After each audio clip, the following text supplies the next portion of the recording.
भारत के राष्ट्रपति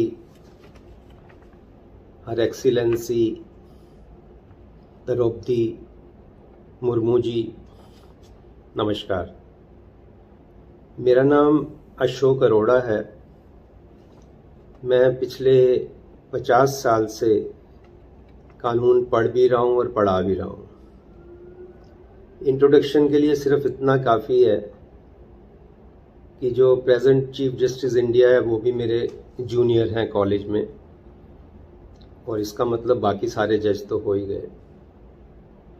सिर्फ इतना कि भारत के नहीं, दुनिया के इतिहास में भी मैं पहला और आखिरी व्यक्ति हूँ जो 3 बार डिस्ट्रिक्ट बार का और 3 बार सुप्रीम कोर्ट बार का सेक्रेटरी बना। मेरा आपसे आज निवेदन, रिक्वेस्ट, गुजारिश सिर्फ इतनी है कि इलेक्शन रिज़ल्ट 4 तारीख शाम तक आ जाएंगे। आपको अच्छे से मालूम है, ये आपकी पावर है, आपकी डिस्क्रिशन है कि आप किसको इनवाइट करते हैं सरकार बनाने के लिए।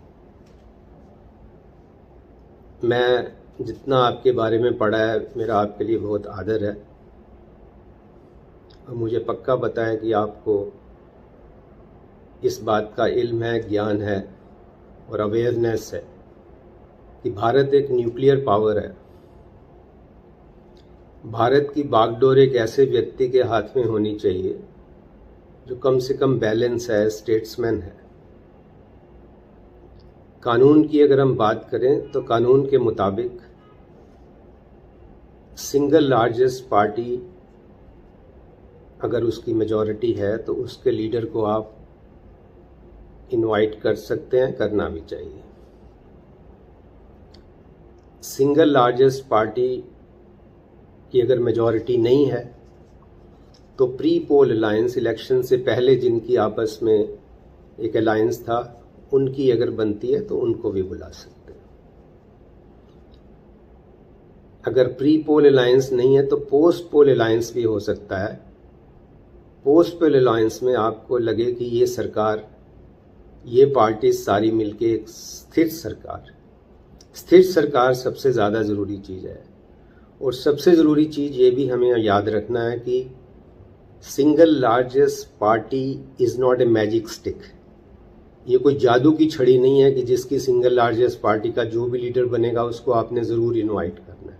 ये आपकी डिस्क्रिशन है, और ये डिस्क्रिशन, ये पावर आपको अपने अगले 3 साल में कभी इस्तेमाल करने का मौका आएगा या नहीं आएगा, ये कोई नहीं जानता है। तो ये हो सकता है ये आपके जीवन का, खाली राष्ट्रपति के टेन्योर का नहीं, आपके जीवन का ये सबसे इम्पॉर्टेंट फैसला हो। ऐसा बड़ा फैसला लेने का शायद आपको दोबारा मौका मिले या ना मिले, ये कोई नहीं जानता है। इसलिए ये बात बहुत ज़रूरी दिमाग में रखनी है। मेरे को लगता है कि हमें सबको सोचनी चाहिए। कुछ चीज़ें बहुत ज़रूरी हैं। एक व्यक्ति को मेरे को लगता है कि आपको इनवाइट बिल्कुल नहीं करना चाहिए। जैसा मैंने कहा कि सिंगल लार्जेस्ट पार्टी का लीडर कोई मैजिक स्टिक नहीं है। टाइम्स मैगजीन ने छापा इस व्यक्ति के बारे में। मोदी, मैं नाम ले देता हूँ जितना मुझे पसंद नाम लेने में ठीक लग रहा है। मैं पूरा नाम लेना ही नहीं चाहता, मेरे को अच्छा नहीं लगता है। मोदी के बारे में टाइम्स मैगजीन ने यह छापा कि ये डिवाइडर इन चीफ है। ऑस्ट्रेलिया के न्यूज़पेपर में अभी छपा कि जिस व्यक्ति के पास पे इतने रेप के केसेस हैं उसके लिए वोट मांग रहा था।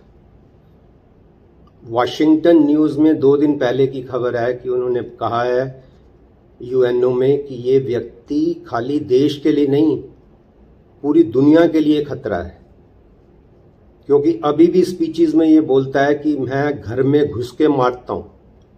ये भाषा देखिए आप, कैसे आप उकसाते हैं, कैसे पूरे देश की नहीं दुनिया की आप शांति भंग कर रहे हैं। और इसलिए मैं कहता हूं कि ये व्यक्ति बैलेंस नहीं है। ये आपको भी पता है, आपको पक्का पता कर लें। आईबी रिपोर्ट्स जब से खिलाफ आई हैं तब से ये बौखला गया है। कभी भैंस बोलता है, कभी मंगलसूत्र बोलता है, कभी बोलता है कि आपके घर से ले जाएंगे, बिजली काट देंगे, टूटी काट देंगे, ज़्यादा बच्चे पैदा करते हैं। तो ये मैं तभी आपको कहा था मेरा 50 साल का तजुर्बा है। ये बड़े अफसोस की बात है कि पूरे देश में जो 15-16 इन्होंने इतनी, क्या कहें उसको, अफसोसजनक कह सकते हो, बदतमीजी की कह सकते हो, और क्राइम किया है। इसकी हर स्पीच एक क्राइम थी। और कितने अफसोस की बात है, पूरे देश में एक भी सब इंस्पेक्टर ऐसा नहीं था जो अरेस्ट कर लेता। इसके लिए वारंट की जरूरत नहीं है। आप नफरत फैला रहे हैं तो आपको अरेस्ट किया जा सकता है। इसकी हर स्पीच में इसको 6-6 साल की सजा हो सकती है, 3 साल की इलेक्शन लॉ में और 3 साल की नफरत फैलाने के लिए। तो सोचिए अगर 15 स्पीच की 90 साल की सजा, तो यही हो गई। पता नहीं उम्र कितनी है इसकी।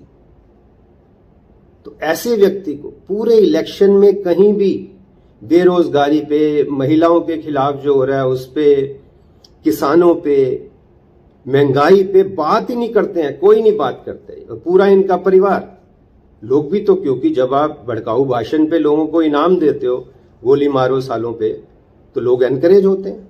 बाकी लोग भी यही बोलते हैं, इनके जो चमचे हैं सारे। तो ये मैं आपको अपने एक्सपीरियंस से बता रहा हूं 50 साल के, कि खाली इनका इलेक्शन सेटिस्फाइड नहीं होगा। जहां जहां स्पीचेस दी हैं, जितने भी वो कैंडिडेट्स थे, उन सबका इलेक्शन सेटिस्फाइड करने से कोई नहीं रोक सकता है, कोई भी नहीं रोक सकता है। और कोई दमदार जज आ गया तो 4 दिन में इलेक्शन सेटिस्फाइड कर सकता है, इनका भी। और सारे वही लोग जहां जहां इन्होंने स्पीचेस दी है, खुद तो डूबेंगे सनम, तुम्हें साथ ले डूबेंगे। तो ये चीज राष्ट्रपति जी, मैं आपको बहुत हाथ जोड़ के निवेदन कर रहा हूं कि कृपया इसको आप कंसीडर करें कि क्या इसके हाथ में ये देनी चाहिए बागडोर, ऐसे व्यक्ति के हाथ में जो बिल्कुल पगला गया है। कहना भी कोई, मेरे को लगता नहीं है कि दिमाग बैलेंस नहीं है, ये तो पक्की बात है। और ये भी आप ध्यान रखें, जुडिशरी सारी डरी हुई है, 90% जजेस आर अफ्रेड। क्या हाल देश का कर दिया आपने, जब कुछ ना बन सके तो तमाशा बना दिया। पुलिस डरी हुई है, अभी तक पुलिस ने क्यों नहीं अरेस्ट किया। इलेक्शन कमीशन तो टोटल गुलाम हो चुके हैं, पूरा जमीर बेच चुके हैं। नहीं तो इतनी स्पीचेस पे उन्होंने रोका ही नहीं किसी ने। अब ये भी लोगों को डर है कि इलेक्शन मैनिपुलेट ना हो जाए, और हो सकता है कर लें, इनका कुछ नहीं पता है। ये तो सब ऐसे रंगा बिल्ला की सरकार है, ये लोगों को डर है। इसीलिए मैंने आपको कहा कि जब इतना माहौल, इनकी इलेक्शन स्पीचेस में लोग नहीं पहुंचे, लोग हंसते हैं, बच्चे मजाक उड़ाते हैं। और सबसे बड़ा जो इन्होंने पाप किया, आप सोचिए, आप महिला हैं, आप इसको ज्यादा समझ सकती हैं, आप मां हैं, महिला हैं। अपनी मां का अपमान जो आदमी कर सकता है, आप सोचिए, जब तक मां जिंदा थी मां के साथ फोटो खिंचाते रहे, अब मां चली गई तो कहते मैं उस मां से पैदा ही नहीं हुआ हूं। कितना एक नारी शक्ति का, अपनी मां का जो अपमान कर सकता है व्यक्ति, सोचिए वो व्यक्ति क्या है, कितना गिरा हुआ इंसान होगा जो अपनी मां का अपमान करता है किसी भी बात के लिए। हर दूसरे दिन पलट जाता है। मैं हिंदू मुस्लिम नहीं करता हूं, आप बोलते हो कि मुस्लिम के खिलाफ बोलते हो, इतनी नफरत फैलाते हो। जजेस डरे हुए हैं, पुलिस डरी हुई है, आर्मी डरी हुई है। देखिए आर्मी, उसमें जनरल ने नहीं बोला कि सर मेरे को क्यों एक्सटेंशन दे रहे हैं आप, मेरे को एक्सटेंशन नहीं चाहिए, आप केयर टेकर है, 3 दिन इंतजार कीजिए, जो नया बनेगा वो फैसला लेगा, आप नहीं फैसला ले सकते। और टोटल आर्मी को डिस्करेज किया है। ये जो इन्होंने ये स्कीम लाके, जो आपको पता है, वो जो पुलवामा जो था, पुलवामा में जो शहीद हुए वो सरकार की गलती से, लापरवाही से हुए। और सोचिए, that was a ground, defence minister, prime minister, home minister को रिजाइन करने का ग्राउंड था।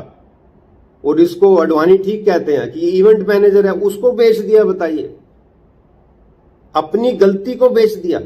That was a ground for them to resign. उसको ऐसा माहौल बनाया, इवेंट बनाया कि लोगों को होश ही नहीं रही, लोगों को पागल कर रखा है। सतपाल मलिक जी ने जो एक स्टेटमेंट दिया, उससे इंसान का पता लगता है कि कितना गिरा हुआ इंसान है। जब उन्होंने बताया कि 700 किसान मर गए तो कहते वो मेरे लिए मरे। सोचिए कितना, इनका तो पूरा एक इतिहास लिखा जाएगा।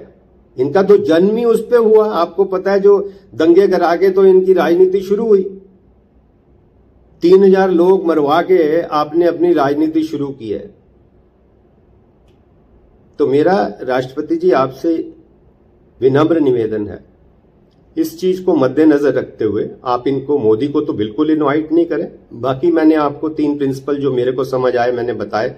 Single largest party, single largest की majority in India, pre poll alliance, pre poll alliance नहीं है तो पोस्ट पोल अलायंस। लेकिन ऐसा नहीं कहें कि ये आपकी 200 सीटें आई है आप सरकार बना के मौका दे देंगे 30 दिन का, ना वो कम से कम माफ करना, बिल्कुल मत करना। उससे तो ये खरीद फरोख्त शुरू हो जाती है, बिल्कुल शुरू हो जाती है। तो आप पहले से ही देखें कि ये ऐसा धंधा तो नहीं कर लेंगे। देखिए कितनी सरकारें गिराई इन्होंने, कितनी सरकारें गिराई। इनका तो पाप का इतना मटका भर चुका है, मेरे को लगता है भर चुका है। और मैं, आप मेरी छोटी बहन भी हैं, मैं थोड़ी ये आज्ञा ले लेता हूं, आपसे हाथ जोड़ के आज्ञा ले लेता हूं कि राष्ट्रपति तो हैं ही, मेरे से 2 साल छोटी है, मैंने देखा है। तो आपको वो कहते हैं ना कि उनको पता भी चले, वो खफा भी ना हो, इतनी एहतियात से कोई दिल की बात कैसे करे। या फिर मैं आपके लिए ये पढ़ देता हूं अपनी बहन के लिए कि किस शौक, किस तमन्ना, किस दर्जा सादगी से हम आपकी शिकायत करते हैं आप ही से। आपका भी इन्होंने कोई मान नहीं रखा है माफ करना। आपके पास ग्राउंड था रिजाइन करने का जब पार्लियामेंट का इनॉग्रेशन प्राइम मिनिस्टर ने कर दिया। हेड ऑफ द स्टेट आप है, आपको करना चाहिए था। कितना आपका अपमान किया। मंदिर का उद्घाटन आपको करना चाहिए था, इसको नहीं करना चाहिए था। मैं इसको ही कहता हूं, इनको नहीं कहता। मैं बिल्कुल, मेरे दिल से निकलता ही नहीं है कि इनको, इसको नहीं करना चाहिए था। आपकी वो तस्वीर, मैं तभी, छोटी बहन है माफ करना, हाथ जोड़ के कह रहा हूं, क्योंकि राष्ट्रपति का अपमान है जिसमें अडवाणी और ये बैठे हैं और आप खड़े हुए हैं। सोचिए आप, कितना गिरा हुआ इंसान, और उसको पूरा सर्कुलेट करते हैं। आपके प्रेसिडेंट हाउस पे पूरा कब्जा है इनका। ये मैं आपको एज इन्वेस्टिगेटिव जर्नलिस्ट कह लीजिए, लॉयर कह लीजिए, क्रिमिनल लॉयर इन्वेस्टिगेशन कह लीजिए, पूरा कब्जा है इसका। तो क्या मैसेज दे रहे हैं? आपका इतना अपमान हो रहा है, आप पूछते ही नहीं है।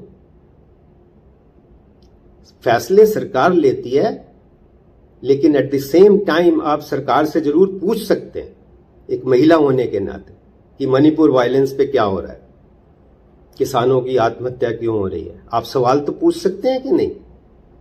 खाली प्रोटोकॉल के लिए नहीं है आप। हम 140 करोड़ ने अपना ईमान आपके पास गिरवी रखा हुआ है। आप ये सोचें, अगर आप रिजाइन कर देते हैं या सवाल पूछ लेते हैं, आप समझ लीजिए ये सरकार गिर जाएगी। आप में इतनी ताकत है, आप पार्लियामेंट के टाइम पे रिजाइन कर जाते, सरकार ये गिर जाती, 100% गिर जाती। देश में इतना माहौल बन जाता कि आप अपनी जो बनता, अपनी माँ को बेच रहा है, हर पोजीशन को बेच रहा है। वोट मांगते हैं इस बात पे कि हमने महिला को बना दिया, आदिवासी को बना दिया। आप रोज, मैं आपसे माफी चाहता हूं, आपका ना बोलना पूरे महिला जगत का अपमान करती हैं आप जब आप नहीं बोलती, और जब आप बोलती हैं तो पूरे महिला जगत को ताकत मिलती है। फैसला आपके हाथ में कि आपको क्या करना है। और मैं ये नहीं कह रहा मेरी बात मानो, मैंने एक लिस्ट बनाई है, कितने लोग जो ईमानदार लोग हैं, ऐसे जज हैं। आप सरकारी वकील से बात मत कर लेना। सरकारी वकील तो 90% चोर है, ईमान बेच चुके हैं। जैसे वो आपका तुषार मेहता, मनिंदर सिंह, आप देखिए इनकी बहस। सरकारी वकील से नहीं, सरकारी जज से नहीं। मैं आपको जज बताता हूं जिनका एक इमेज है, justice Venkat Chalaiah, justice Santosh Hegde, justice Arjun Sikri, justice Madan Lokur, justice Kurian Joseph, justice Rohinton Nariman, justice Qureshi, justice Muralidhar, justice AP Shah, Rajeev Dhavan senior advocate. ये मैंने 10 नाम लिखे हैं आपके लिए। आप इनसे बात करें। मैं नहीं कह रहा मेरी बात माने, मैं हाथ जोड़ के सिर्फ इतना निवेदन कर रहा हूं कि 140 करोड़ जनता के साथ आप प्लीज बेइंसाफी मत करें। आपको ईश्वर माफ नहीं करेगा, आपकी खुद आत्मा भी माफ नहीं करेगी आप ठीक अगर डिसीजन नहीं लेंगे। और पूरी दुनिया में जो आदमी अशांति फैला रहा है, क्या देश को कहां ले गए आप, उसको तो बिल्कुल इनवाइट मत करना। आपका बहुत बहुत धन्यवाद। मैं कोशिश करता हूं कि आप तक पहुंचे, ईमेल करता हूं आपके सेक्रेटरी को, और मैसेज यूट्यूब पे डालते हैं तो पहुंच ही जाता है। जो 2000 लोगों को पहुंचे तो मेरे को लगता है अपने आप ही पहुंच जाता है, और अगर इतना इन्वेस्टिगेशन आपका नहीं है तो बहुत अफसोस की बात है। बहुत बहुत धन्यवाद। फिर से मेरा फिर से हाथ जोड़ के आपको प्रणाम। आपके लिए पूरे समाज का बहुत आदर है। आपसे इतना ही निवेदन है, उस आदर को बनाए रखें। ऐसा ना हो कि लोग ये कहें कि वो सदियों ने सज़ा पाई, वो वाली हाल मत हो। मेरा ईमेल ashok.arora2310@gmail.com, इस पे मेरे को कॉन्टैक्ट किया जा सकता है। Thank you.